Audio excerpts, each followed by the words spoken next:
to stop him, don't you? I can't stop him.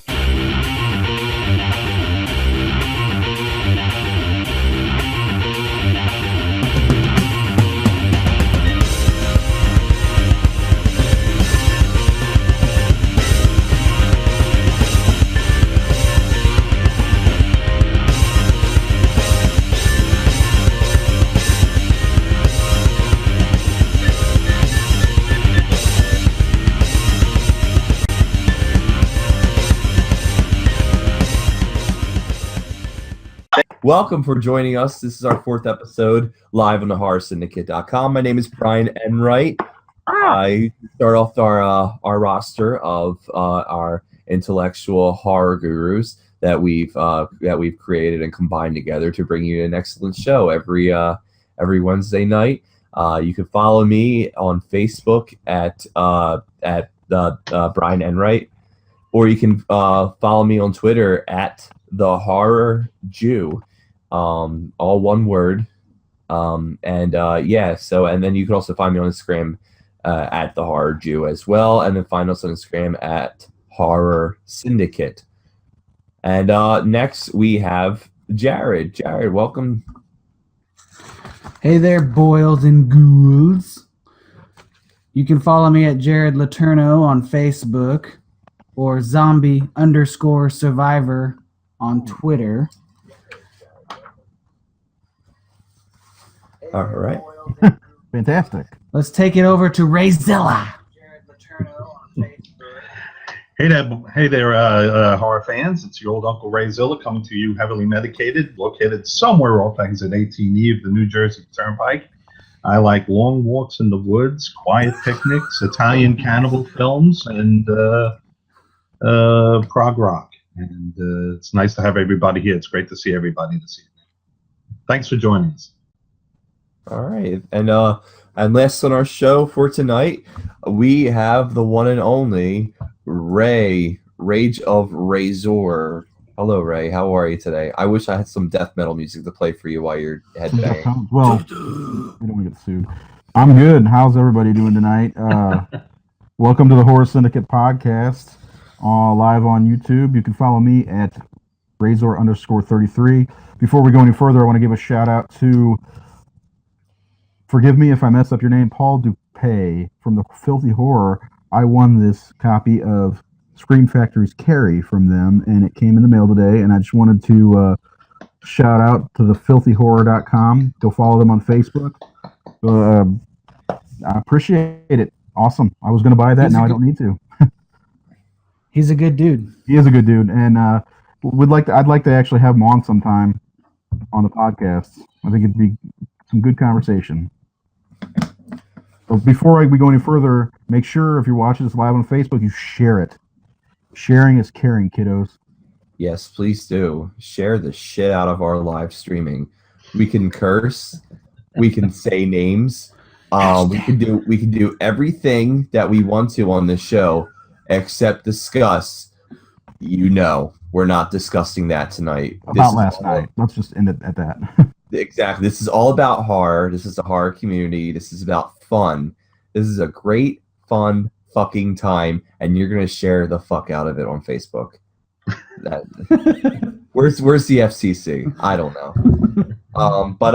So this message brought to you by the National Council for Churches. Thank you, Brian. You're very fucking welcome. So, Jared, let's fill us on this week's Bloody Streaming Roulette. How are we doing with that? What did you get this week? Well, once again, I actually surprisingly landed on a foreign film again. It's a Turkish horror film called Baskin. And it follows 5 cops that get called on an emergency call, and then they find themselves at a black mass. And I've only watched like the first 30 minutes of it, but it looks like a haunted house movie. It looks very, very crazy. They literally find themselves in hell at the end. Netflix gave it a 4 out of 5 stars, so I'm intrigued to see how it falls through. How about last night? Let's just end it at that. Exactly. This is all about horror. This is the horror community. This is about fun. This is a great, fun, fucking time, and you're going to share the fuck out of it on Facebook. Baskin. Baskin. Check it out. Turkish, huh? Turkish, yes. So shot in Istanbul. Is it a producer or a director you're familiar with? I am not familiar with the director. They mention a city they go to, but it sounds like it's in the middle of nowhere. So I don't know if it's a real place in Turkey or not. Wow, that's really cool. I mean, you stumble across, that was kind of the fun of the, having the VHS craze back in the 80s, was coming across these titles that you wouldn't normally have the opportunity to see. It sounds interesting. I want to hear more about it. Yeah. You'll get Friday. Yeah, you'll get my thoughts on Friday for sure. Now this is currently on Netflix. I saw it pop up on my Yes. Oh, is it? my titles I may like. Yeah. This was down on the list saying your recommendations since you like Scary Movie 2. I you know how they do the recommendations, like I think the one was like one year was like what to expect when you're expecting, and that was like my recommendations under Hellraiser. So I feel like Netflix. I'll have to remember that comparison because that's way off base. Because you watched Rosemary's Baby, you should watch What to Expect. Yeah, what to expect when you're expecting. Since you like the movie Fox and the Hound, you'll love Kurt Russell in The Thing. I don't know. Love those algorithms, I'll tell you. Yeah, so but I feel like Netflix is working pretty well at getting their recommendation titles down pat. So that's a good thing for us and a good thing for Netflix because they're number one in the industry right now, the streaming services. So, but so thank you, Jared, for the this week's Bloody Streaming Roulette. Check out Baskin; it's on Netflix. And I want to get confused with Basket Case, but no, it's called Baskin. It's very new. It has subtitles, so bear with subtitles. Okay, so next on our segment, we have announcing our picks for our 2 horror icons. That goes for directors, that goes for characters, that goes for actors, that goes for any iconic staple in the horror genre. I believe that we're going to be going around the room first. I'll go ahead and do Barron's and Morgan because they're not with us tonight. If you guys didn't notice, we are missing 2 people. Morgan is studying hard because she's going to get out of the horror game. And Barron is having difficulties at the moment, but hopefully he'll be able to jump in. Technical difficulties. But go ahead, Brian. If you want me to go ahead and do theirs real fast, I can. If you want to do yours. Yeah, I'll do mine real quick. My director, well, actually, I gave it away a little too soon. For my first horror icon, I'm going with director Fred Decker. He was the mastermind with the writer Shane Black for movies such as Night of the Creeps, Monster Squad, and he kind of went solo on RoboCop 3, which was the last movie he did. But before that, he wrote a segment for Tales from the Crypt called All Through the House, which was directed by Richard Donner, and it was the infamous. It was actually in the first season of the Tales. Very first episode. Yeah, and was it the Christmas episode? Yeah. Oh, yeah, that's actually really good. Yeah, that's a terrific. Who is it? Dr. Giggles. What's his name? Jeez, Louise. I can't think of the actor now. Mary Ellen Trainor, was that who we're thinking of? The actress who was the old man. No, the Christmas guy, Santa Claus. Wasn't that Dr. Giggle? Dr. Giggles. Larry Drake. Larry Drake from Darkman, yeah. Darkman. Yes, Larry Drake, and from St. Elsewhere also. And there's another horror icon right there. Yeah. So we have that. That was written by Fred Decker. I did not know that. That's cool. Yeah, that is awesome. Yeah. So we have a fellow filmmaker friend of mine joining us right now. He's watching us stream live.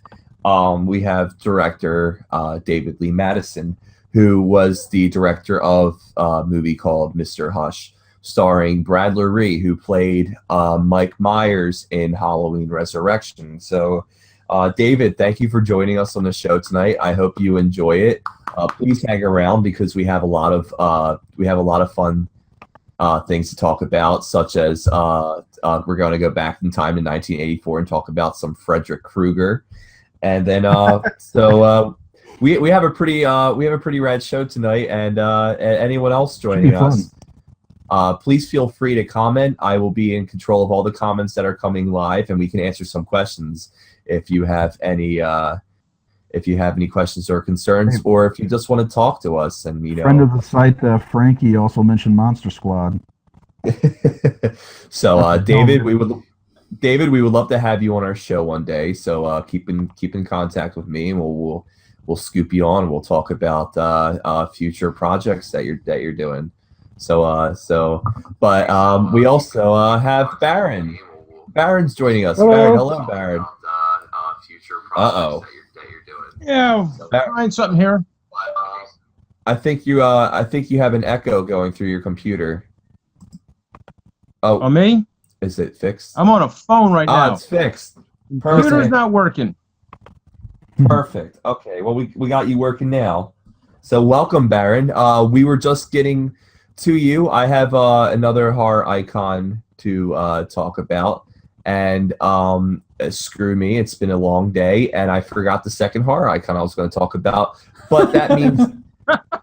Oh, I got it right here. Oh, you got it right there. Oh, then who is my horror icon of this? JC. It was my second horror icon. Thanks, Ray. Where would we be if we didn't have you on our show moderating everything that we were talking about or forget? I don't know. So Dennis thank you Hopper. so much, Ray. Dennis Hopper. Dennis Hopper. Okay, so Dennis Hopper is my second horror icon. Dennis Hopper was in a few of my favorite movies. We have Mad Dog Morgan, which was an Ozploitation movie, which after the final day of shooting, he got sent back to America because of how belligerent he was. He always showed up on the set drunk or stoned, always wanting to fight with someone.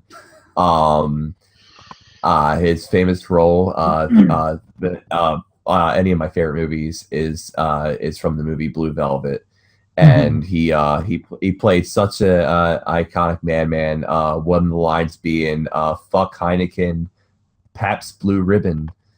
It's encouraging to drink Pabst Blue Ribbon. Dennis Hopper is someone who left us way too soon. He had a couple songs that he was involved in. He did a number with the Gorillaz back in 2005, and my favorite role that Dennis Hopper was in has to be the action-packed sequel to the Texas Chainsaw Massacre, where his last name is my last name. He's my Uncle Lefty. And the best part of that movie, in my opinion, was when he goes on a chainsaw rampage and takes down the entire family establishment single-handedly. Hold on, you don't like the scene where he's testing the chainsaws outside the chainsaw shop? Because that's epic. That is epic, and he's just smacking the tree with a chainsaw. Yeah. I get like that sometimes when I'm trying to cut down a broken tree at one of my jobs. So, but Dennis Hopper and Fred Decker are my two horror icons. And Baron, thank you for joining us. And now we have your horror icons. Baron, who were your horror icons for this week?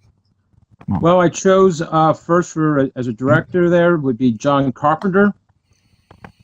A lot of you guys were going to probably try to pick that one, so I figured why not choose first. Sniping. Let's face it, legendary career.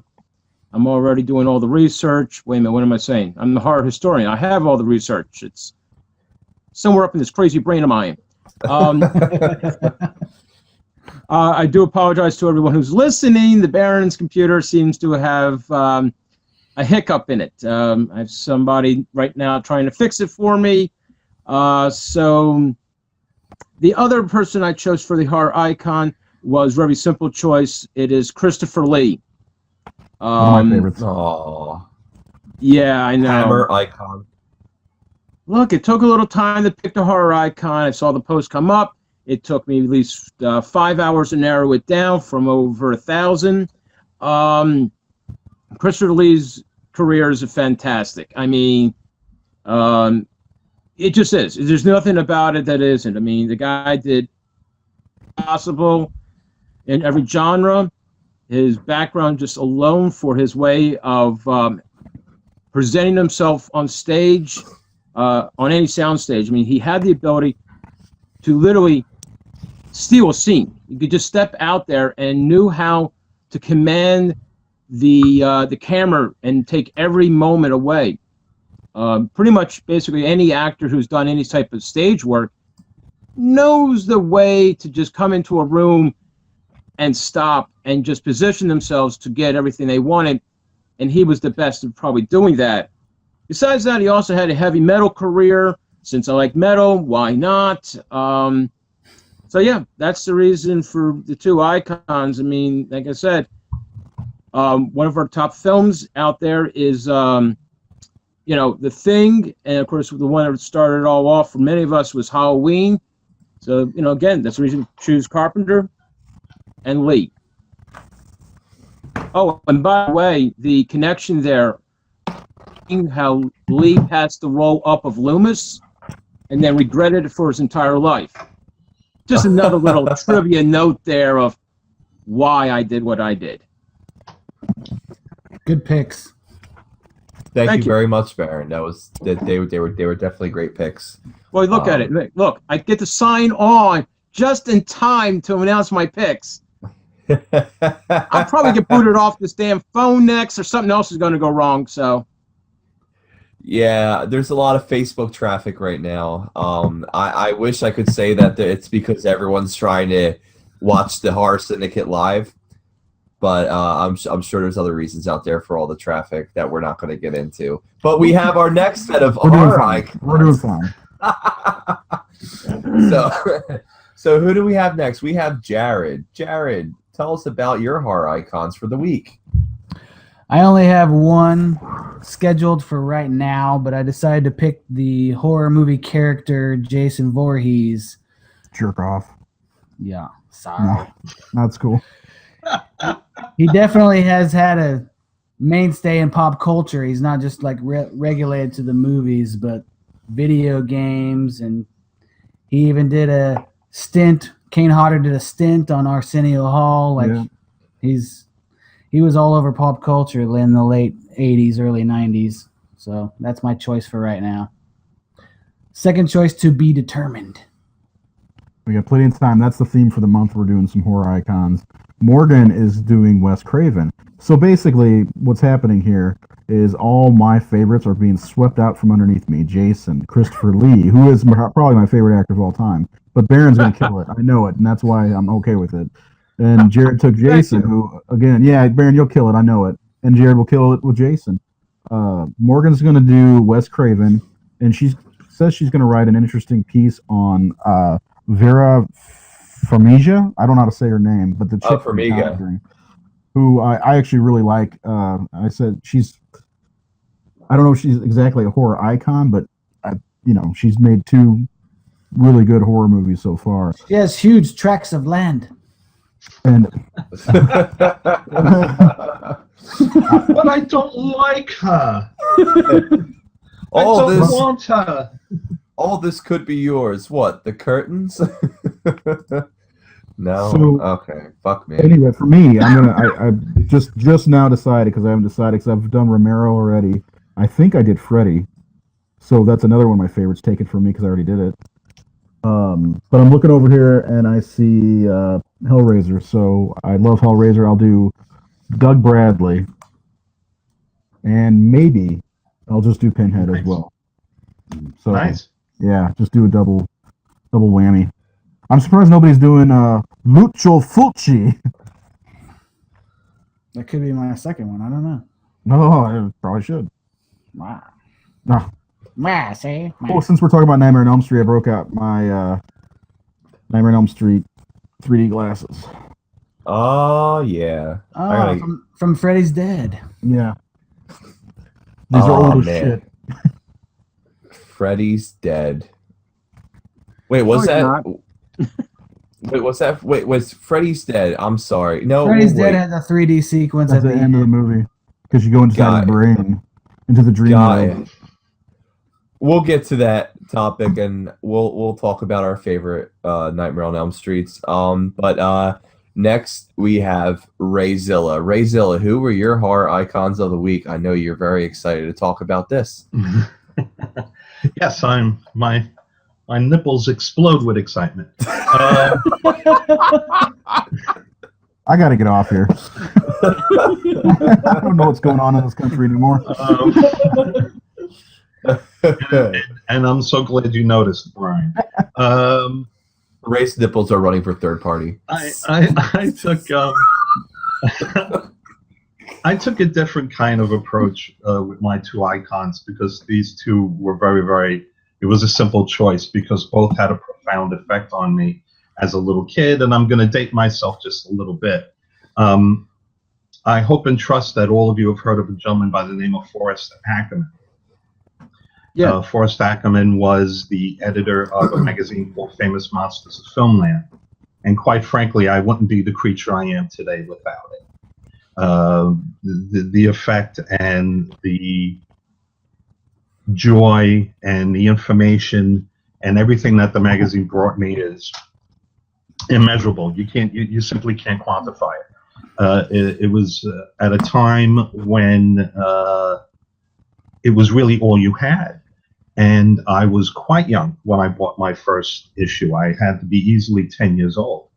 And I passed up buying the previous issue because the picture on the cover scared me. So I didn't buy the previous issue. I bought the following issue because the cover didn't scare me as much.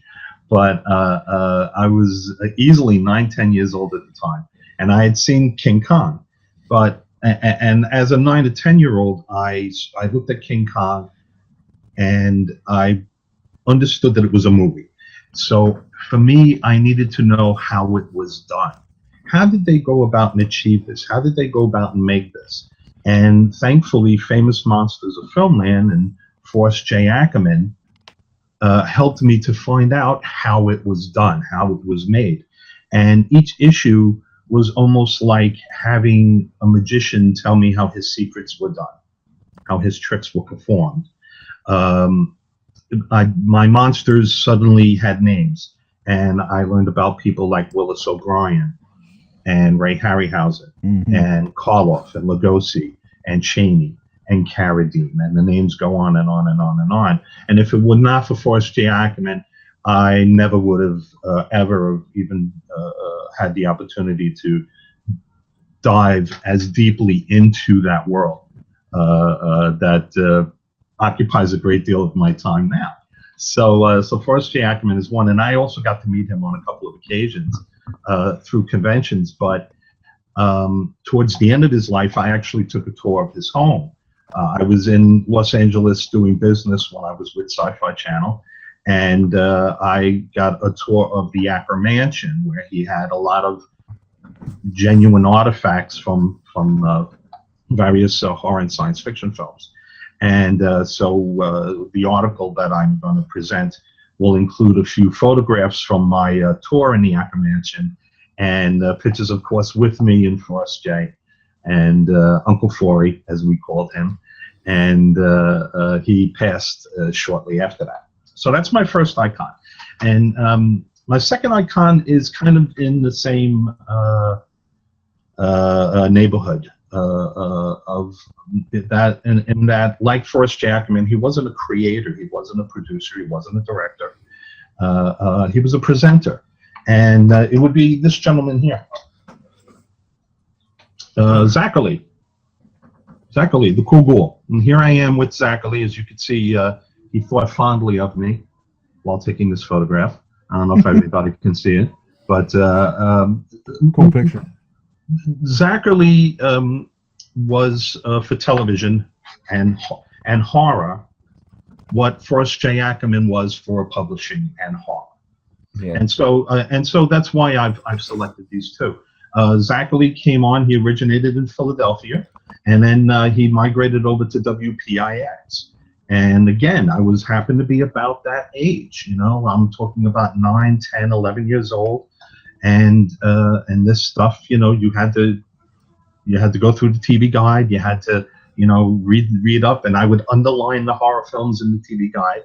And John Zachary was the host, and his work was just enormously funny. I mean, give that man a cauliflower and a drill, and he will entertain you for, you know, hours on end. I remember all of the routines. He would perform brain surgery. But, oh look, a brain. Oh look, and he would take a cauliflower and a drill and just start drilling into the cauliflower. He would introduce us to the one-celled amoeba. I don't know if anybody remembers the one-celled amoeba. It was a gelatinous mass that he would slice open with a knife and pull spaghetti out of. He would speak to his wife in the casket in the room. That's awesome. I mean, it was great stuff as growing up as a kid.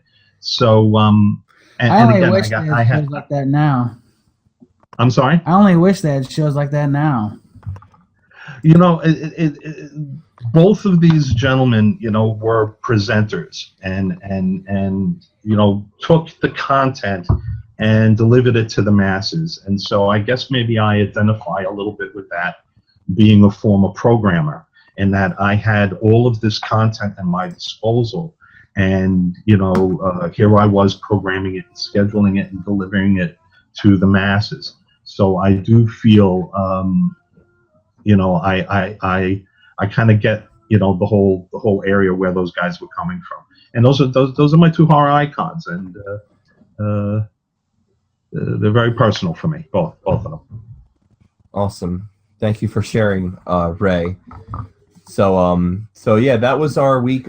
My name is Ray, and I'm a horror addict. So that was our horror icons for this week here at the Horror Syndicate. And we're gonna go on to the next segment, which is the main event, which is something we've all been looking forward to for 4 years. And here it is. We have 4 years. You know, I think we were looking forward to this. I think back when we started the show in 1978, I believe, right? You remember? You guys were around for that. Yeah, of course. I was negative too, but whatever. That'd be -4 for me. So 4 years in the making, we finally have come to the day. Today, our main topic for tonight's episode is the Nightmare on Elm Street anniversary. Nightmare on Elm Street turns 32 years old. So for 32 years, we have never slept again. And with that being said, we like to go in our favorite moments. Every week we challenge each other with different opinions, point of views, and we give each other a little bit of trivia about our movies. Last week was Dawn of the Dead, Night of the Living Dead, and Day of the Dead. And this week is Nightmare on Elm Street. Turns 32 years old today, directed by the late Wes Craven. It was produced by Robert Shea from New Line Cinema, the birth of New Line Cinema. Good old Bob Shea. And it was starring Robert Englund, who played Freddy Krueger in all of the movies. He almost didn't make number 2, but he was there. And the only one he wasn't in was the one I will not mention because of the absolute disaster it was. But hey, I had enough talking about the introducing Nightmare on Elm Street. Let's get into it. So Nightmare on Elm Street, 32 years old. Who wants to start off this wonderful topic? Can I? Absolutely. I think Do it. I think A Nightmare on Elm Street's my favorite horror movie of all time. I've claimed other ones, but I think over the last year or so, like when we would do the top 100, I'd always be pulling for it, or when we do our bracket challenges on the Horror Movie Massacre page on Facebook, I would always be pulling for it to win, and it came close this year. Lost to Halloween, but I'll share the story of seeing A Nightmare on Elm Street Part 2 first and wanting to see more. And one night they had a double feature on HBO. It was A Nightmare on Elm Street 2, followed by A Nightmare on Elm Street, which was confusing to me. I was 6, and but A Nightmare on Elm Street's one that I'm not going to go into too much trivia because we'll get into that in a minute. I'm going to go personal on you guys. All right, I'm going to go personal, okay, bitches. Go personal. Thank you for sharing, Ray. I'm sorry for calling you guys. Do it. But no, Nightmare on Elm Street and even Halloween for that matter. But it's a movie that brought my brother and I together. Horror brought us together. But the first movie I ever bought was I was in some Tape World or something like that back in the early '90s, and I just got a VCR. So I went to Tape World and I had like $12 on me, and I saw it sitting there was A Nightmare on Elm Street for $9.99. So I bought it, and I went home. I put in my VCR. I was so excited because I hadn't seen it in 4 or 5 years, and I can't believe they let me, 12-year-old walk out with A Nightmare on Elm Street. God, I love those days. Yeah, exactly. The '90s were a different time, and the late '80s. But anyway, so I got home, okay. and guess what? The tape was blank. Oh. What? And thus begun the Rage of Razor. I was so mad. Are you sure you didn't receive a copy of 10 to Midnight starring Charles Bronson? That I would be pissed if I got that instead of Nightmare on Elm Street. No, it was just completely blank. He'd put it in, and it would just like show the black screen. I fast forward, and I got all the way to the end of the tape, and it rewound itself and shot out of the VCR. And I took it back, and so they replaced it. They didn't have another copy of Nightmare 1. They gave me Nightmare 2. I was fine with that, and I came back in a couple weeks later, and the girl gave me a copy of Nightmare 1 that they had gotten in stock. So I actually got it for free, which was nice. Cool. Yeah. Yeah. Well, I went in there all the time, and I was buying tapes and, cassette tapes, kids. Before MP3 players, before CDs, we had cassette tapes. Mixtapes, too. Mixtape, yeah. I was buying Motley Crue tapes back then and Megadeth. But anyways, I fell in love with The Nightmare on Elm Street immediately because Freddy was scary. I mean, he scared the shit out of me. After I saw that, I went and saw some of the other ones like Jason Lives was the first Friday. Texas Chainsaw Massacre didn't even scare me as much as Freddy. And one of the things about Freddy that really scared me, even at 6 or 7 years old, knowing that he could touch you on a level that nobody else could, which was while you're sleeping in your brain, and he could kill you in your dream, and when you die in your dream, you die for real. That scares me, still scares me today. And that might be why Nightmare, besides the fact that it's a smart movie, it's well written, and the actors, for the most part, being relatively unknown with a couple exceptions, like what's his name? John Saxon was John known. Saxon, yeah. He's like the only one, and maybe Ronnie, whatever her name is, the mom. I think with the exception of those two, Robert Englund had just been on V, I think. And, everybody was really, really relatively unknown, but they did fantastic work. And I fell in love with Amanda Wyss. So, at the time. Anyway, that's enough rambling. Somebody else go on. I need some Dr. Pepper.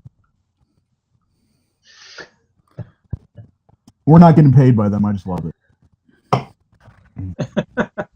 Oh man, if we're gonna start endorsing, I would like to endorse this day-old empty bottle of Perrier. Perrier. This is lime flavored, and nothing tastes as desperate as trying to lose the weight of the past 4 years. So who's next? I'll go next. Baron, take it away. All right. So, first of all, you got to understand it's 1984, and there's a movie that actually comes out 2 weeks prior to Nightmare on Elm Street in the theaters. And it's a really holiday classic movie. It's, one of those films that says, yes, we believe in Santa Claus because it was Silent Night, Deadly Night. and it only lasted approximately less than a week in the theaters. Not because of the box office showing, but rather because of parents' groups getting upset of how we were treating Santa with an axe. And let's get it straight now. This is not the real Santa Claus from the North Pole, but somebody dressed up as Santa having problems. But then they forced the film out of the theaters, and then 2 weeks later, here comes along a killer who kills children. He might have been a pedophile if you think about it in a weird way, some sort of molester, and they're okay with it.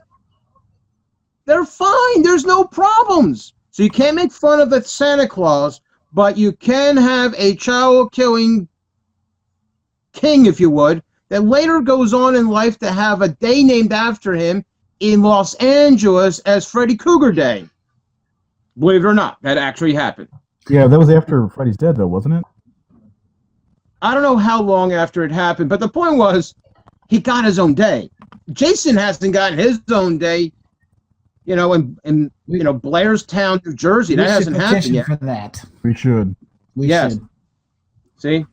The Baron always comes up with great things you can do with your life when everything else seems to be falling apart around it. But no, I mean, I've seen the Elm Street movie many times over. I've played the games, trivia games with Nightmare on Elm Street. Multiple times a year. But it's a good movie. Sound-wise, everything is done very nicely. And where Razor is saying about it comes from Freddy's attacking your dreams. Wes Craven got it from a dream. Although some do insist that it has a connection back to Dreamscape, which has a killer in the dreams killing people. So there is a little bit of friction with the film. But for the most part, it's a film that I believe saved New Line Cinema, because without it, New Line Cinema would be a barren wasteland right now. It wouldn't have anything. So completely unheard of right now, probably.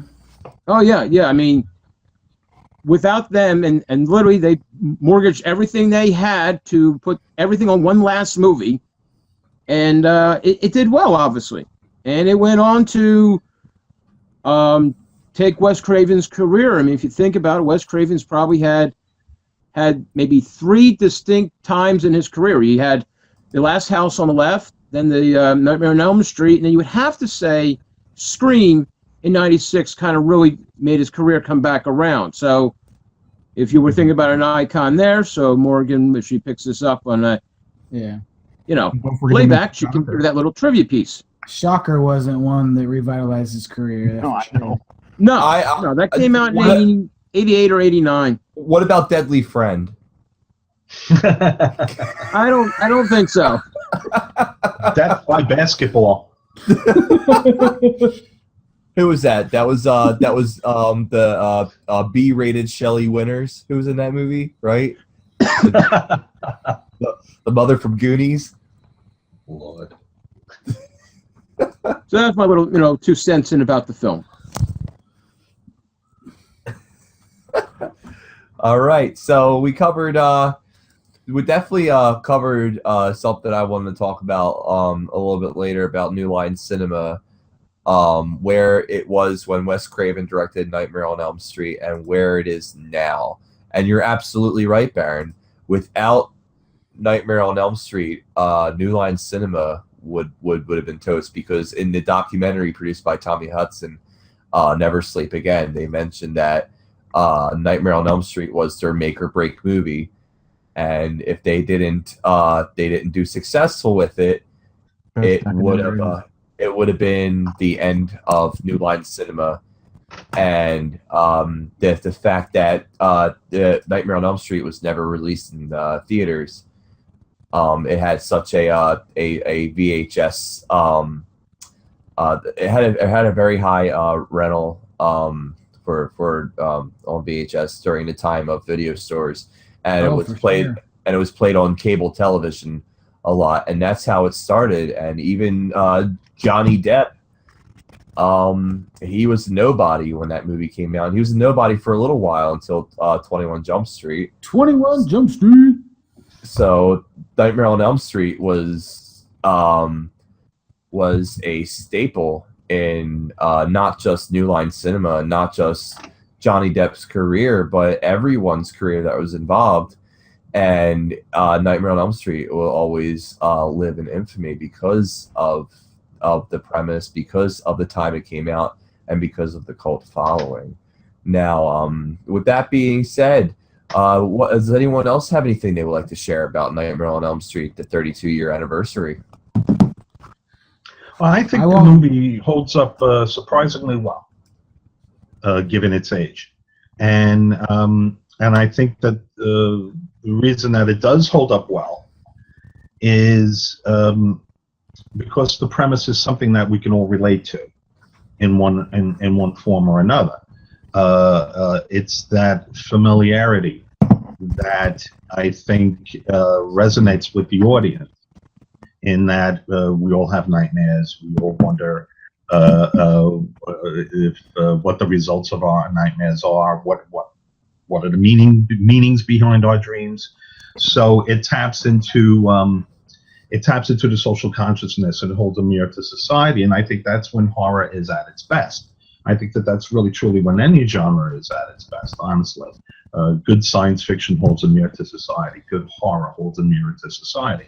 So here we have a premise, that of something that we can all relate to. And so for me, my favorite scenes in the film aren't necessarily the kills, although I really feel like Freddy's appearance in the first film is his most frightening. He was the makeup and the lighting. For me, the sequels, they became more comical. He was a little more jokey. He had more dialogue.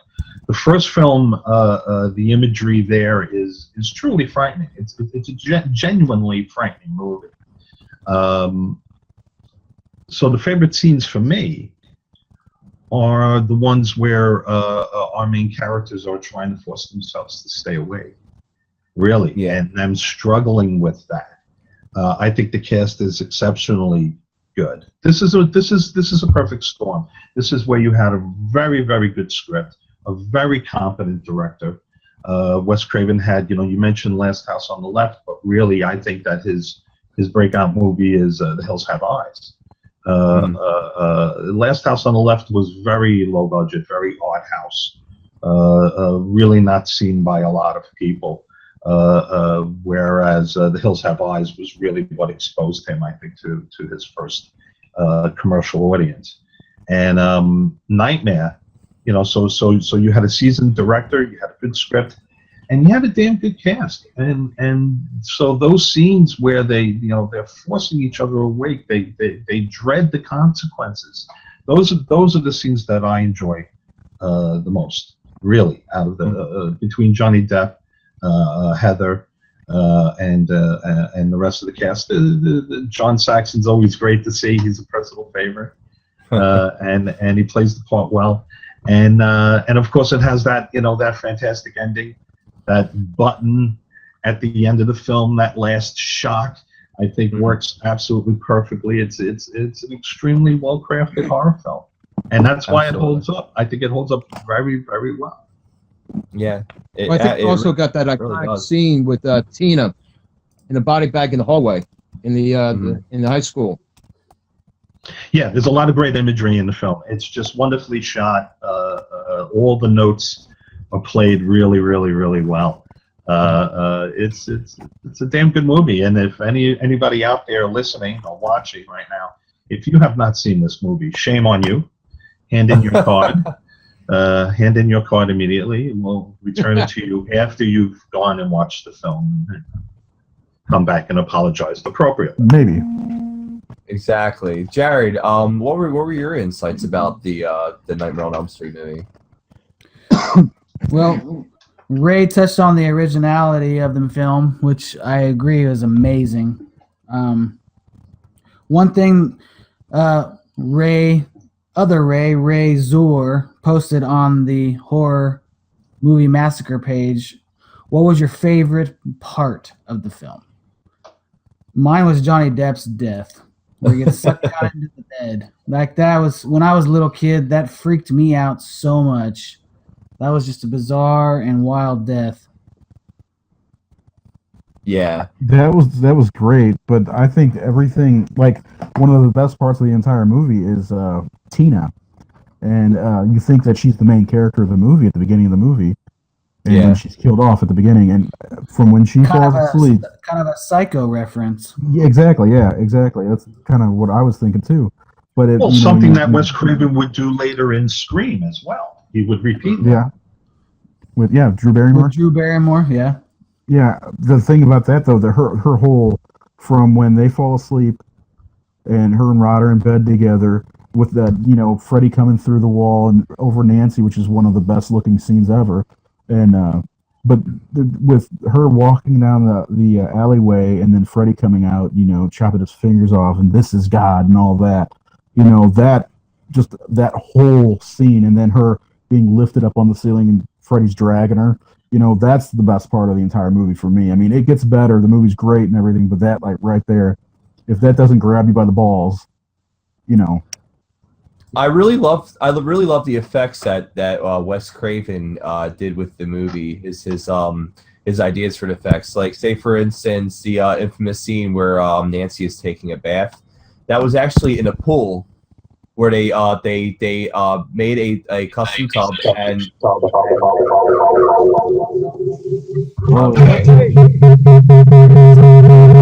Wow! This suddenly turned into a Hawkwind album. Holy mackerel! There we go. So, but that was actually a pool, and we still got echo. Okay. So, like I was saying, the scene where Nancy taking a bath. Yay! Sorry about that, everybody. I got the computer restarted. It seems we had a glitch in the system. Well, thank Christ, Baron. It's okay. Thank you for joining us. Still echo. Okay. Still echo. Okay. Echo? There we go. No more. All right. So Nancy in the bath was in the pool. She was actually on the platform. She was naked, and they had a guy in a scuba outfit with the glove reaching up out of the tub. One of my other favorite scenes is the scene where Amanda was getting her character was getting killed inside the bedroom, and what they did was they actually built a bedroom, and they rotated the bedroom, and that's why it looked like she was getting dragged across the ceiling and the walls, and the floor was actually the room itself rotating. And wasn't that built for something else though? And then they actually built it. I think they got the idea from that Fred Astaire. Yeah, they did. They did. They got an idea from one of Fred Astaire's movies, and they used it for that scene, and that's probably one that like everyone uses that scene nowadays. I know Poltergeist used the same idea too, for their scene where they have the mom getting dragged up through the ceiling and through the walls. That's always like one of my favorite special practical effects. And then of course the scene where in the very beginning of the movie where Freddy's walking down the alleyway and the arms reach out and they're scratching the gates. And the thing that worked out for Nightmare on Elm Street that was so effective was that Freddy Krueger was quiet. He was quiet during the movie. He was mysterious. And then in the sequels, he wouldn't shut the hell up, but they were still fun. I love the sequels. The sequels are just as important as the original Nightmare on Elm Street. The infamous scene, all the death scenes, especially in Dream Warriors. Dream Warriors was like the first of the Nightmare on Elm Street movies where they said to listen, we know Freddy's back didn't do so hot. Let's bring back original characters. Let's have more death scenes, and let's make it more about the dream world. And Dream Warriors is the fan favorite out of the series. Just to see where he takes the one girl and says, "Welcome to prime time, bitch," and slams her head through the TV. He calls another girl bitch in Dream Child. He's like, "Bon appetit, bitch," and he just constantly calls he insults his victims before he kills them in bitch a lot. the sequels, and he just he becomes ridiculous. But I really want to talk about your favorite sequels, and if you want to give a list of your favorite sequel compared to the worst sequel. And after the topic, I kind of want to single this one out from everything else. Eventually, I want to talk about New Nightmare, because I feel like New Nightmare itself was its own movie that we separate from this. It's not part of the canon because it takes place in the real world. Yeah. Right. So if anyone would like to take it, favorite sequel, favorite moment, and Dream Master is my favorite sequel. Mm-hmm. So Dream Masters. So what did you like about Dream Masters? Well, it's just like, even though a lot of people don't like the seventh Friday the 13th, but Freddy kind of met his match, with Alice. She, Lisa Wilcox, again, who I kind of fell in love with and started a thing for redheads back then. But anyway, I don't know. Freddy's this was like the tipping point for Freddy, from going, kind of being scary and then crossing over to the humorous Freddy. But I don't know. I think part of the thing was I had just come. Actually, Dream Warriors was the first horror movie I ever saw in the theater, and it came off seeing that and seeing the first trailer for Dream Master, and my imagination went wild with what was going to happen in the movie. And I saw it and wasn't disappointed. And for some reason, that's my go-to nightmare. When I want to see a Nightmare on Elm Street, I'll pop in Dream Master. I like the story. Rennie Harlan did a fantastic job, and that may have been his first movie. And he had no budget. I think he didn't eat or something like that the whole time he was making the movie. But I like the cast of characters. Tuesday Night played Kristen. Not very well, but she was good enough. And she also did some of the soundtrack. The song at the beginning of the movie, that was her. And there's another song later on. Then you got a song by Vinnie Vincent Invasion, Love Kills. That's Love my favorite Kills. song in the entire series. Yeah, and that's so good. I mean, I have that in Dream Warriors on my phone, so I can listen to it anytime I want. Dokken. Dawkins Dream Warriors. But yeah, I don't know. I can't tell you why. I love the series. I used to watch it, 1 through 5, and then back down 5 through 1. And for some reason, 4 has always been the one that I've always my go-to. I love the first one. It's obviously the best. Dream Warriors right up there. But for some reason, it may be because of Alice. She daydreamed, and that was something different. And they tried something different, and I think it worked really well. There's a lot of people that hate that movie, but I love it. And the worst one to me is Freddy's Dead. Oh, He's dead. Yeah, Freddy's Dead is by far the worst one. It turned into a cartoon. So I like it. Don't get me wrong. I'm not going to sit here and I thought it was creative, but it wasn't the best. It was. Yeah, I agree with you. But to me, it was just. It'd be 2, 5, and Freddy's Dead were my least favorites. Mm-hmm. Yeah. Now, Freddy's Dead was directed by Rachel Talalay, who was actually a long time. Talalay. I'm sorry, I get that name fucked up all the time. And she was actually with Wes Craven and the crew since the very first Nightmare on Elm Street, doing other odds and ends in the production. And I think that the Freddy's Dead was her directorial debut, because she was also the first female director of the series. Mm-hmm. And she went on to direct Tank Girl. I'm a fan of it. All right, so I guess I'll go ahead. Yeah, go ahead. All right. The one I liked probably the most was, I would say, part 3 for the sequels. It would be part 3. Special effects, where you got the one scene where the kid likes to do puppets, and the character Freddy makes him into, the puppets. He's got the veins ripped open. He's using these as the strings to walk him around before he walks him to the edge, and then kind of cuts it and lets him fall. And of course, always having Zsa Zsa Gabor into a horror film so you can smash someone's head into the TV is always a nice treat in life. It's just something you can always have fun with it. The Wizard being basically gutted, if you would. I think is also nice. And of course, you got Dawkins, Dream Warriors, which Yeah. also had a music video with Freddie in it, with him waking up going, "What a nightmare" at the end. As for the one I probably despise the most, that's a little of a dead heat between two of them. I will lean more to The Dream Child as the one where I got tired of the one scene where they're all running around on these damn stairs in every damn direction. And I'm like, what the hell is going on here? We need to waste a little bit more film time so we make the 90 minutes of the actual movie. It didn't make any sense. Running up and down the They stairs. wanted to be like an M.C. Escher painting, and Like they Labyrinth. they talk about it. Yeah. But the Labyrinth could be It done did go on for a long time. It just didn't work. I mean, like I said, that one just beats out part 2. For me, there's only a few scenes in part 2 that I ever did like.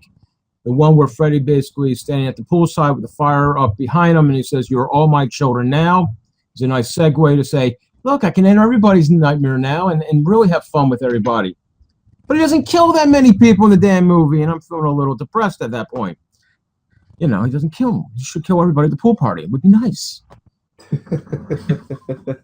Turn the damn pool water, nice rich blood everywhere, slice and dice a bunch of kids. Would we, the moviegoers, be upset? No! We'd have been cheering at the screen for more gore.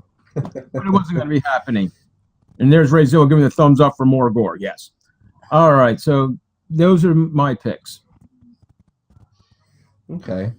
All right, Jared, what was your insight about your top sequel of the Freddy Krueger series, or the worst, or just talk about whatever is on your mind? Sorry, I ran it there. Like Baron, I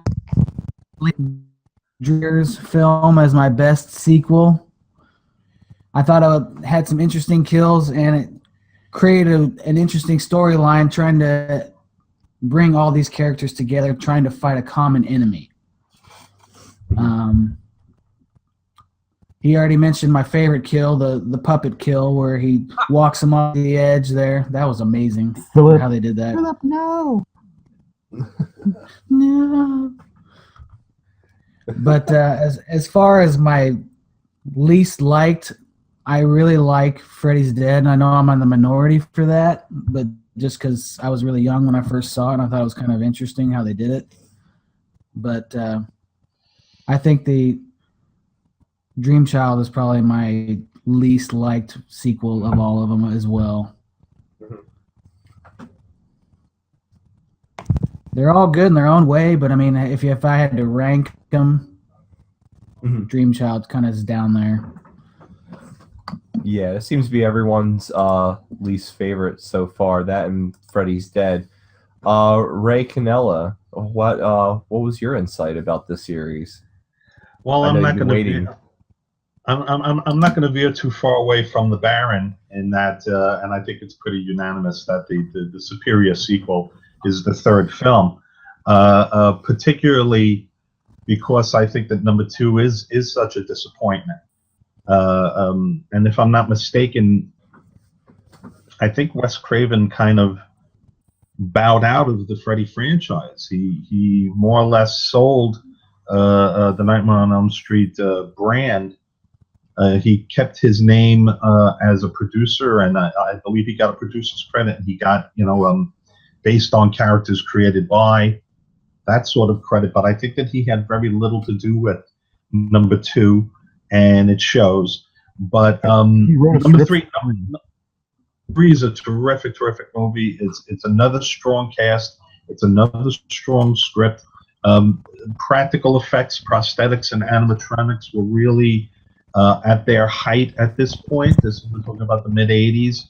I like to refer to this as the Fangoria era. This was when Fangoria was really the champion for horror and horror fans who liked their films graphic. So it's for all of the reasons stated here, number 3 is certainly my favorite of the sequels. I'm not sure, after number 3, they all kind of melt together in my mind. I think that they kind of, I think they peaked, honestly, I think the films peaked at number 3. 4, 5, and 6 came in very rapid succession, and I think that if I recall being a fan at the time. I recall Robert Englund was even beginning to complain about having to do the films so rapidly one after another because he was in the makeup constantly, and the makeup was giving him skin issues.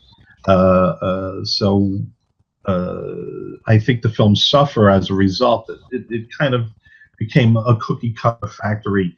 I don't know which one of the films had Tom Arnold and Roseanne in it, but that's basically a jump the shark. Freddy's dead. That's that's a jump the shark moment without question. You killed the brand at that point. When you're doing that, you've given up on the brand. I think anyway. Oh Tom. But that was the worst. But otherwise, kills in number 3.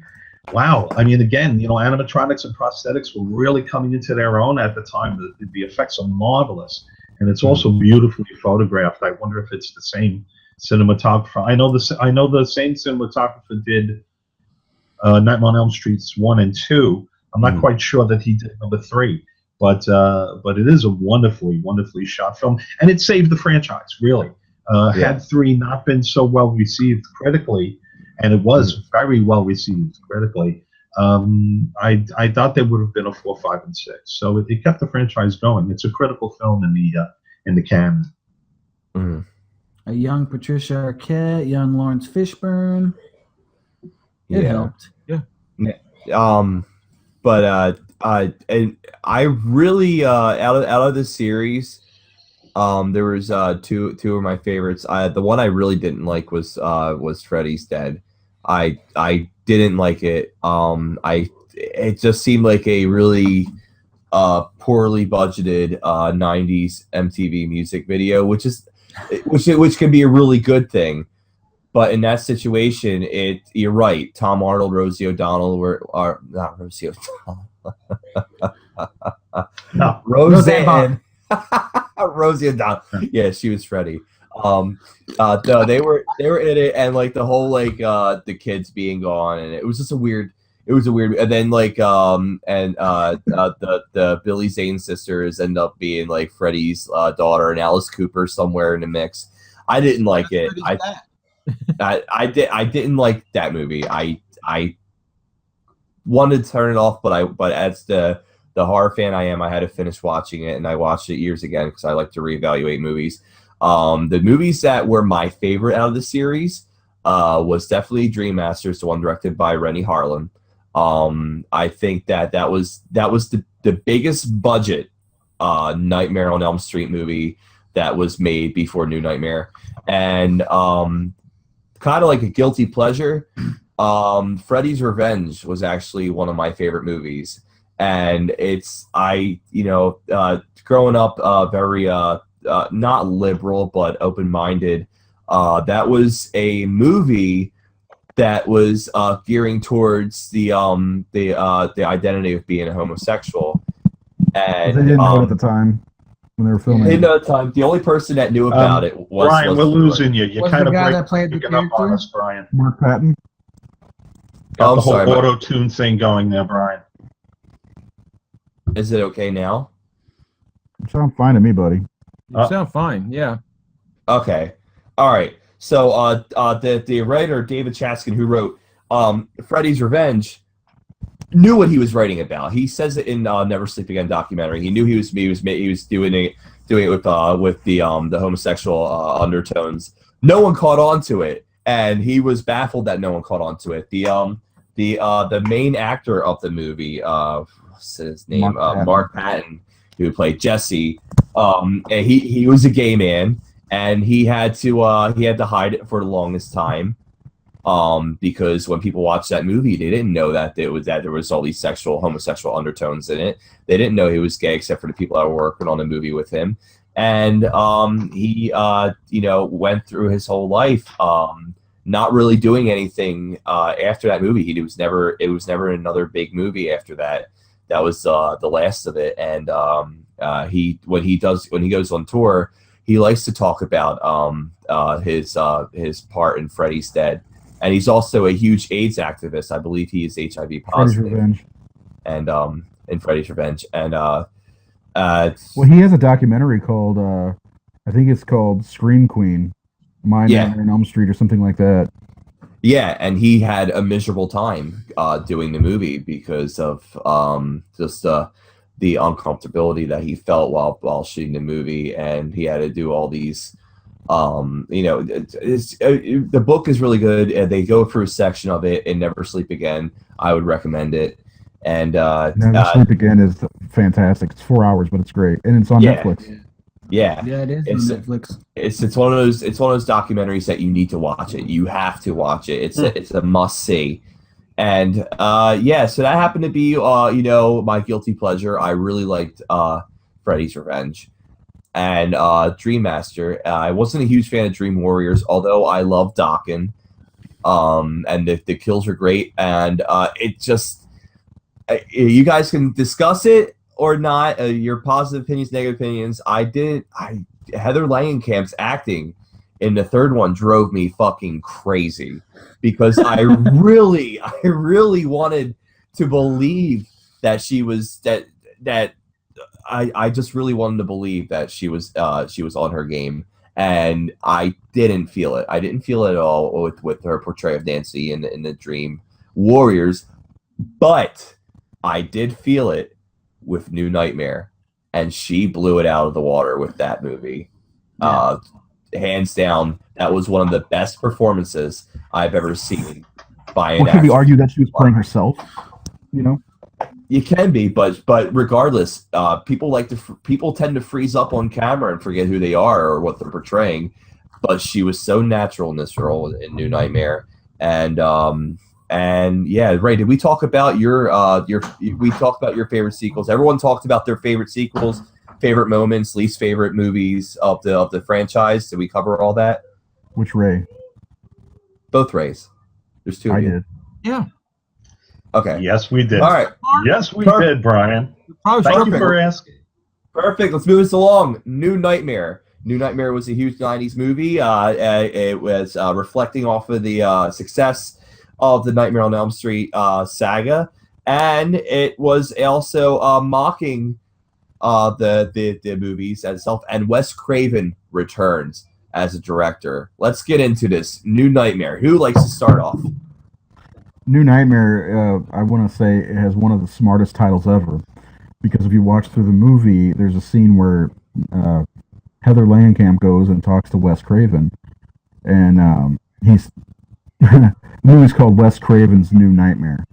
It's not, you got to add the Wes Craven's New Nightmare. Like the smart thing about it is in the movie he's telling Nancy what's going on, and he's having nightmares again. So that's why I feel like it's really smart.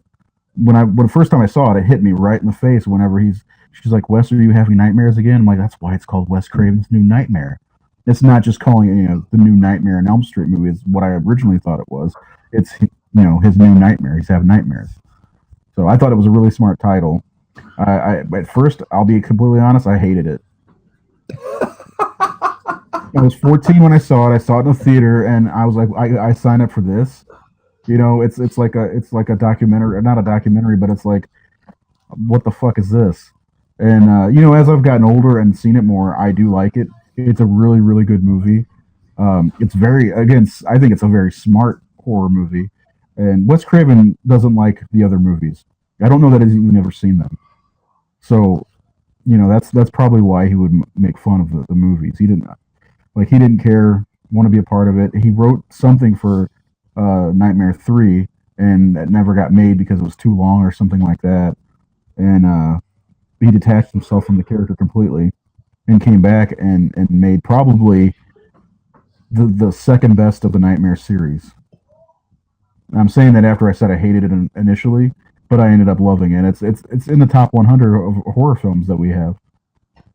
It's self-aware. I think that's why it did so well. which probably why he ended up rolling with Scream and moved on.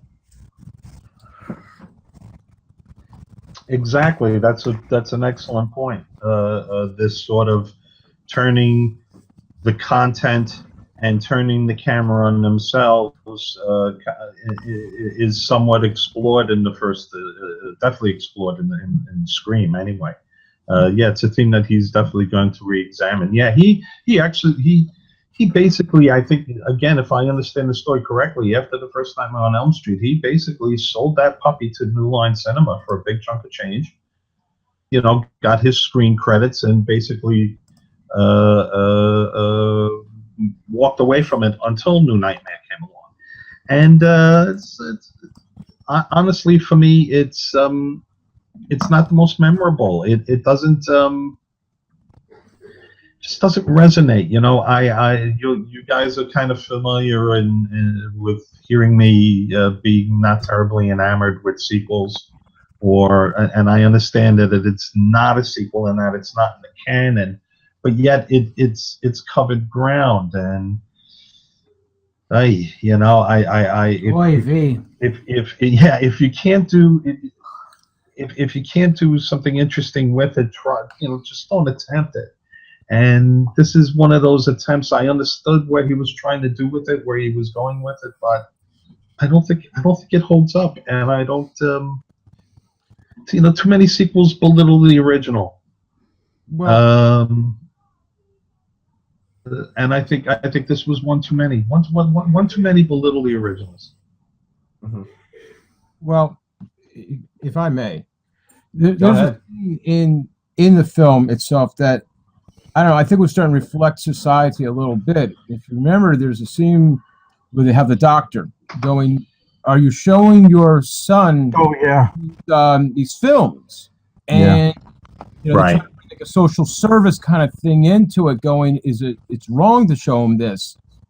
And I just thought it was interesting because a lot of people of them, it's the 90s and such, they're going, well, you shouldn't be showing them this because this is the wrong thing for them to watch. And I always go with, so what? They can watch the evening news, which is sometimes worse. So I didn't understand. The film is fiction. The news is real. So, they had that, and they also had the part where the studio says, look, the fans want another movie. They're craving. They want another movie. And that's like the New Line Cinema going, and we want to give it to them. They do a scene from the talk show. Freddie comes on out, the crowd goes wild, and she's sitting back there as a third wheel on the set going, yeah, they all like you. And my career is just going along as an empty bottle in the ocean, filling up with water slowly and sinking. And his is just, where he can go on now, and Robert Englund says 5 minutes in a movie, gets paid, and moves on to the next film. It had a little part of it. There was a little realism thrown into it, but I still don't find the film to keep my interest that long. It's just something about it doesn't hold up. I don't know what it is. I can't point to any part of it. It just, at some point, I actually start going, well, I can work on that other show. I need to write a review. I need to do something else. And it'll play in the background, and I will go and write a review about a whole different movie because it can't hold my attention, and I don't know why. I can't answer the question because I have never figured out what makes me disengage from watching the film. So, I think you use a very interesting word, disengage. Because that is kind of what the movie is a little bit about. There is this disconnect. There's this, because it's a movie, yet they're playing themselves, yet it's scripted, yet Yeah, there's all these layers. I think that you've described it perfectly, and there is definitely a disconnect, a disengaged. Within the context of the narrative, and that's probably why you're feeling the way you do. I feel the exact same way. Right. Okay. All right. Well, isn't it fun when we all agree, people? Send your cards and letters to Brian Enright. Well, I'm gonna be station. I'm gonna be the guy who disagrees. Of course, you would. Now Dun, dun, dun. maybe this is a generation issue. Maybe this is a a lot of our reviews are based on the time it came out, on our views at the time, our generations. I thought that New Nightmare was a very scary movie. I loved what they did with Freddy Krueger, where they made him a monster again instead of this comedic slasher, and they made him real. They made him raw, and they made him scary. There's a scene that terrifies me now as a parent, is when Heather's son escapes the hospital because he's dreaming, and this is after the babysitter gets killed in old Freddy Krueger fashion, and he's running across a busy a busy highway, and Freddy is in the clouds, and he's reaching his hand down to like kind of grab, and he picks up the boy, and the boy's flying across traffic. That scene scared me, and that had a great score the whole time that was happening. That the score in it was just so epic. The whole movie had a really good score. It was a scary score. It was all strings. And it's just, that movie was, I could see a lot of what you were talking about, Ray, a lot of what you were talking about, Baron, how there is a disconnect in that movie. And it's because you're used, I believe, in my opinion, it's because you're used to a series that was founded on becoming or drifting away from the original to being something, more comedic, more heavy metal, hair metal as we go along, and it just had a certain feel to it. All these movies, including Freddy's Dead, and when New Nightmare came out, it was. Did you know the Goo Goo Dolls did the whole soundtrack for Freddy's Dead? Oh, did they? Yeah, I did. It's called Steel Blade. Who was that? Who was it? The Goo Goo I Dolls. didn't like it. Goo Goo Dolls. Sorry, Brian. I did just not know that. said that. But no, like Fun fact. Yeah. New Nightmare, and then like there's a scene where Heather's husband's driving home, and REM's Losing My Religion is playing. Yeah, and it was a time for where we're going into this. We're going towards the millennium, and it's the movie is about fear. It's about fear as a parent. It's about fear as if the actors are going home late at night after doing a movie shoot. It's that fear that someone's always there, and it's real life, and you may see the actor who is Robert Englund, who has a role in that movie, and you may see him in real life, and then he ends up telling Heather that he's been having nightmares about the character he is portraying, and something seems very real to me, and I think that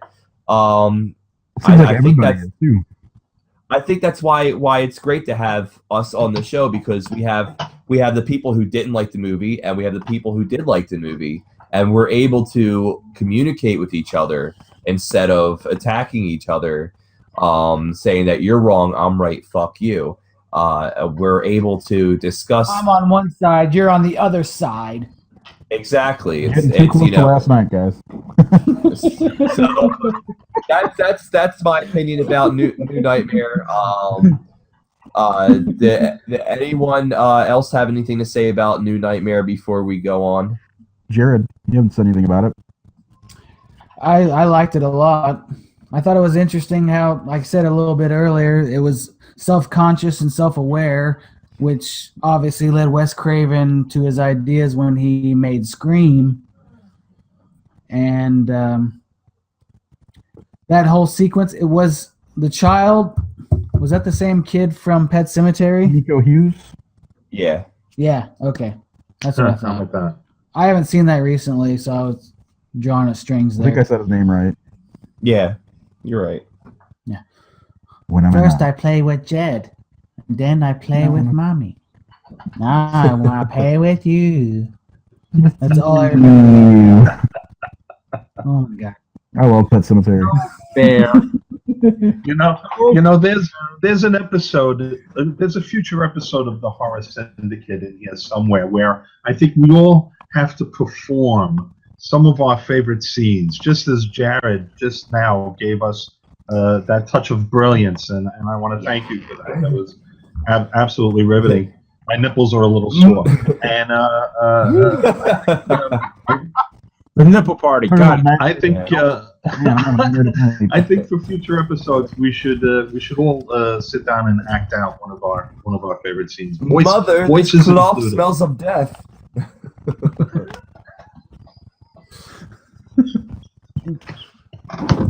My favorite midget.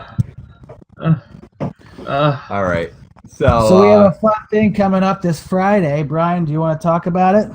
Oh shit! Yeah, I forgot to mention. Before we sign off, I want everyone to tune in on Friday night at midnight.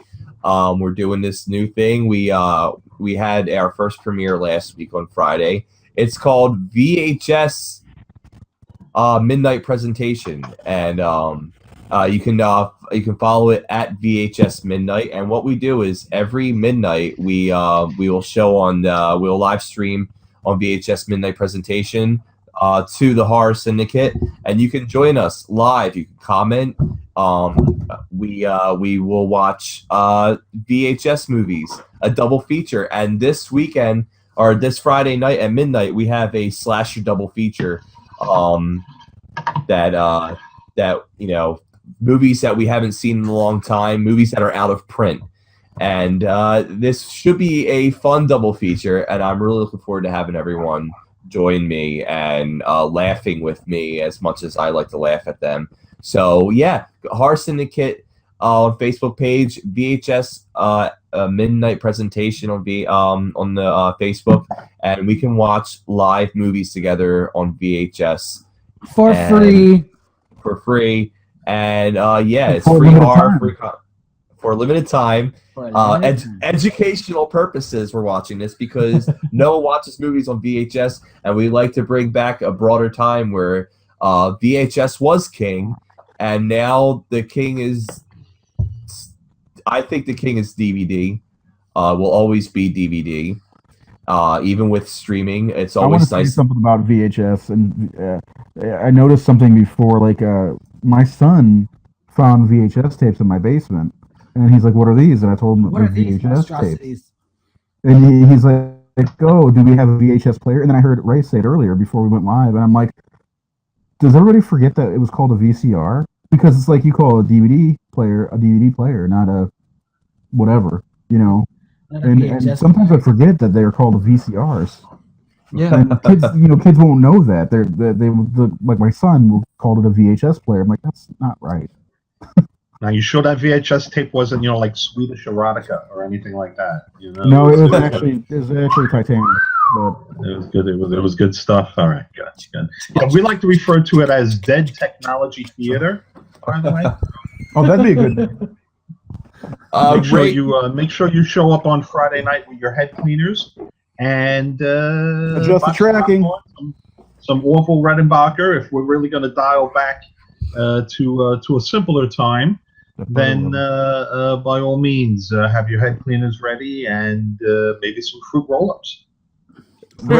Ray Zilla, going to what we talked about earlier, I found Christine at a house that I was working at for my day job, and you were close. It wasn't a German porno. It was actually a Steadicam movie of an Italian guy making a pizza. So hopefully I will learn how to make a better pizza instead of the almond flour catastrophe that I made last year that you were ever so violently against when I posted photos with my. I just want to see you. Well, first of all, I want to see you eat well. Number one. But secondly, let this be a warning to you when you go and you're cleaning out these foreclosed homes and you're coming across these VHS tapes, and you very proudly proclaimed to everyone in the Facebook universe, "Look what I found! Look what I found!" But of course, once you play it and you realize that it's, some form of unsightly homemade porn. German scheisse porn, right? Scheisse. You'll find yourself First- gouging your eyes out and saying, I should have listened to Ray. I should have listened to my Uncle Ray. I should have listened to my Uncle Ray. You know what? I honestly think that I have a porno somewhere where I have it goes back from the 90s, and it looks just like you. I mean, I don't know how I got it. I got it in the mail, and it was from somewhere in North Jersey. So, Well, it's by the way, it's all true.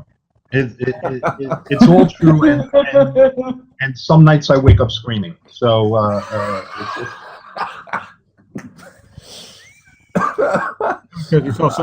got nothing to hide at this point. I might. so, all the information Ray's giving me. My goodness. so now not only do I know how to make a pizza, I got a porno starring Rayzilla. Thank you. Thank you. You know, and my stage name back in the day was Miles Long. I don't know if you. Very That's why clever. you have I that like giant spider leg. If you're just tuning in, we are not talking about Nightmare on Elm Street. That's why Rayzilla has that giant spider leg. Now it makes sense. But I digress. Send your cards and letters to Brian. It was a porno version of sci-fi that he worked for. Oh my God! All right, so thank you for joining us tonight. You can find us at the Horror Syndicate on Facebook. On Twitter, you can find us at Horror Syndicate, and on Instagram, you can find us at Horror Syndicate. To find us personally, you can find me at on Facebook, Brian Enright. On Twitter, you can find me at the Horror Jew. And Baron, where can we find you at if we're gonna start seeking out each and individual member and trying to stalk them? Well, first of all, I encourage all stalkers. I belong to the Stalker Union. I'm one of the representatives, so I'm willing to give up at any given time. Now, find me on Twitter, it's Baron_Craze. On Facebook, it's Baron Craze. And just a note, yes, I was, believe it or not, actually got a head cold last week. There was no Baron's Crypt Friday night. It is coming back this Friday night, 6:30. So the Baron's Crypt will once again be plaguing your dreams, your nightmares, ready to stalk you down. And some of you will just be ravaged, and others will just be completely slit open. Isn't that right, Rayzilla? It's a busy Friday night, boys and ghouls. Okay, you got the Baron show, and then you have the VHS show on Brian. So honestly, I think everyone should just keep it right here at the Horror Syndicate Friday night. I agree. Glad you're feeling better, Baron. Thank guys you. can follow me at Jared Letourneau on Facebook or zombie_survivor on Twitter. Thank you. Now for our president. Me? Rayzilla, where can we find? Oh wait, no, we got Rayzilla. Do Rayzilla. All right, horror fans, follow me if you dare on Twitter at RayzillaNJ, and you can find me on Facebook at Ray Canella. And hope you had a good time this evening. This was a lot of fun. All right, awesome. I'll go And ahead of course, the president himself. It's me. I'd vote for him. Yeah. Okay, come on.